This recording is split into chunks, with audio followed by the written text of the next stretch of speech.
Sejam bem-vindos à Revista Fórum, eu sou Carlito Neto, historiador e cientista político, e hoje eu estou aqui para analisar mais uma vez os afagos do pastor e deputado, agora a gente pode confirmar, porque saiu da própria boca dele, ex-bolsonarista Otônio de Paula. Para quem não sabe, Otônio de Paula rompeu de vez ali com o bolsonarismo por conta do 8 de janeiro, depois porque ele acabou comparecendo em um evento no Palácio do Planalto, e isso incomodou muito o bolsonarismo. Em 2024, inclusive, ele queria ser o candidato do bolsonarismo no Rio de Janeiro, mas não conseguiu o apoio que ele queria, então por conta disso, ele acabou, junto com o próprio partido, apoiando a candidatura do atual prefeito reeleito no Rio de Janeiro, Eduardo Paes. E agora, em uma entrevista para um podcast chamado Fé e Poder, do Platô BR, ele rasgou o verbo ali para o presidente Lula, rasgou elogios. A gente sabe, inclusive, que naquele evento que aconteceu há um tempo atrás, onde o presidente Lula reconheceu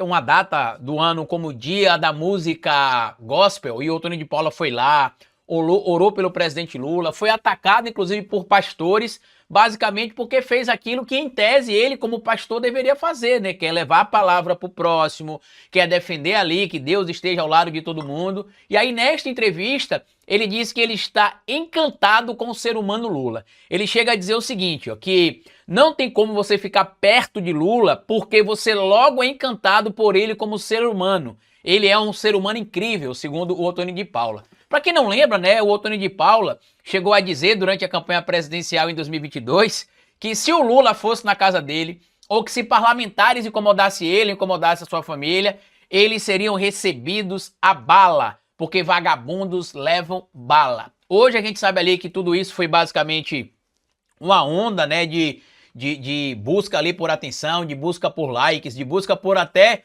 reeleição, como a gente sabe que aconteceu, mas está claro que depois do que aconteceu na eleição de 2022, a gente está vendo essa reorganização no campo da extrema-direita e dessas lideranças religiosas. A gente sabe, inclusive, que neste momento tem até um racha entre ele, o Silas Malafaia, o Marco Feliciano e outras figuras, porque apesar destes indivíduos se dizerem representantes de Deus, todos se revoltaram quando o Otônio de Paula foi orar junto com o presidente Lula no dia que o Lula sancionou uma data reconhecida ali como Dia da Música Gospel no nosso país. Muita gente, às vezes até reclama, né, dizendo que o presidente Lula não pode ficar agradando uma religião ou outra, que o Estado brasileiro é um Estado laico, que isso e que aquilo. Eu já comentei sobre isso algumas vezes, tanto aqui na Revista Fórum, quanto lá no meu canal O Historiador. Que não é que o presidente Lula precisa afagar nenhum tipo de religião, a gente não está discutindo isso aqui. Mas ele também não pode ignorar um indivíduo porque ele é representante de uma crença A, representante de uma crença B. A gente tem de entender que apesar de o Brasil ser oficialmente uma nação, como a gente chama, laica, né? Existe uma diversidade religiosa no nosso país. De religiões que vão desde religiões de matrizes africanas até religiões com inspiração ali nas chamadas religiões, como a gente chama, abraânicas, né? Que vem ali de origem de Abraão, né? A gente pode citar o próprio judaísmo, o islamismo, o cristianismo como bons exemplos disso aí. Então, esta movimentação do Otônio de Paula mais prejudica supostamente o bolsonarismo do que prejudica o presidente Lula de alguma maneira. Por quê? Ele era um dos mais vociferadores odiosos contra o Estado Democrático de Direito, contra o presidente Lula, contra o ministro Alexandre de Moraes. Lá no meu canal e aqui na Revista Fórum também vocês devem encontrar o material que a Revista Fórum fez, acho que em 2021, 2020, se não me falha a memória, onde o Otônio de Paula ameaçava o ministro Alexandre de Moraes, tanto que ele chegou até, inclusive, ali a ficar com medo de ser preso. E esta onda, entre aspas, de desbolsonarização tem acontecido em algumas pessoas, não é porque eles deixaram de acreditar em Bolsonaro. Muitos nunca foram efetivamente bolsonaristas, só surfaram a onda ali, porque infelizmente na política tem gente que vive de ondas, né? Se o Lula tá bem, eu tô do lado do Lula. Se o Lula tá mal, eu tô do lado de quem tá contra o Lula. Se o Lula ou o lado que tá contra o Lula tá mal, eu vou ficar no meio, entre um lado e o outro ali, que eu consigo pegar apoio dos dois lados. E também tem aqueles indivíduos que não conseguiram o que queriam. Então deixaram o bolsonarismo não porque não acreditam no Bolsonaro, não porque não acreditam nas ideologias, mas porque não conseguiram aquilo que quiseram. Então foram agora buscar aquilo que eles pleiteiam, em outro lugar. O grande problema de todos esses pontos que a gente tem trazido aqui na minha análise, que acho que é um ponto principal para a gente trazer aqui para vocês, é que não é a primeira vez que o Otônio de Paula se manifesta em tese favorável ao presidente Lula. Em um outro podcast, dessa vez um podcast do Rio de Janeiro, a gente até chegou a falar sobre isso aqui na Revista Fórum na época também, ele já tinha dito que Bolsonaro e os bolsonaristas teriam sequestrado a igreja, que tinha até pastor dizendo que Jair Bolsonaro era supostamente um dos juízes citados na Bíblia e que isso era um absurdo, porque se você não estava com Bolsonaro é porque você estava com o diabo e que não se pode misturar igreja e política, religiosidade e política, e que muitos pastores se venderam tratando o Bolsonaro como se fosse um bezerro de ouro, traduzindo tudo aquilo que nós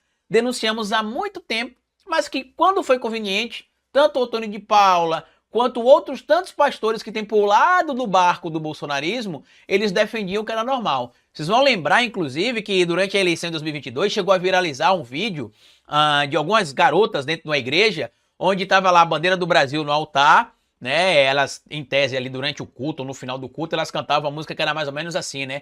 O Bolsonaro, você não vai perder, já posso ouvir o choro do PT. Isso dentro de uma igreja evangélica, onde as pessoas vão para lá para ouvir a palavra de Deus e não para ouvir defesa de candidato A, defesa de candidato B. Até porque, se você for conectar ali o Bolsonaro à cristandade, ele não dialoga com os princípios da cristandade. Basta lembrar que ele sempre trocou as companheiras dele por amantes, né? Lembre vocês, né? Ele trocou a primeira esposa dele, a Rogéria Nantes Bolsonaro, pela Ana Cristina Valle, que supostamente seria sua amante. Depois trocou a Ana Cristina Valle pela Michele Bolsonaro, que também supostamente seria sua amante. Além disso, as falas que ele tem com frequência, perseguição às pessoas, inclusive a pessoas de determinadas crenças aí no nosso país, mostram que o Bolsonaro não só não respeita a diversidade religiosa, como inclusive não respeita o pensamento diverso, diferente do dele.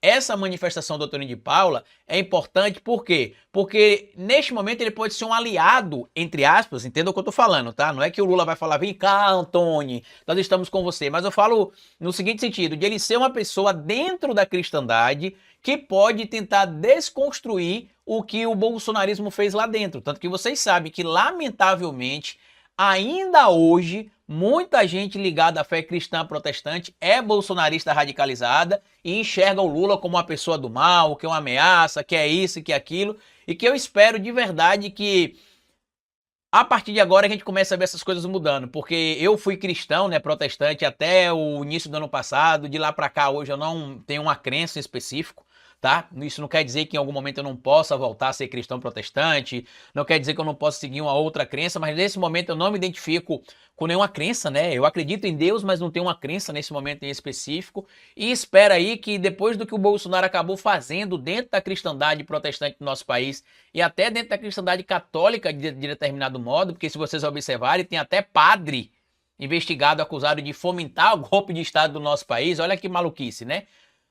É importante que a gente continue fazendo o que hoje o Estado brasileiro faz, separando Estado e religião. E que as pessoas entendam que podem professar a fé que quiser, mas que parem de cair nesse discurso lamentável que muito empresário da fé utiliza para poder tirar aquilo que até mesmo você nem tem, tá bom?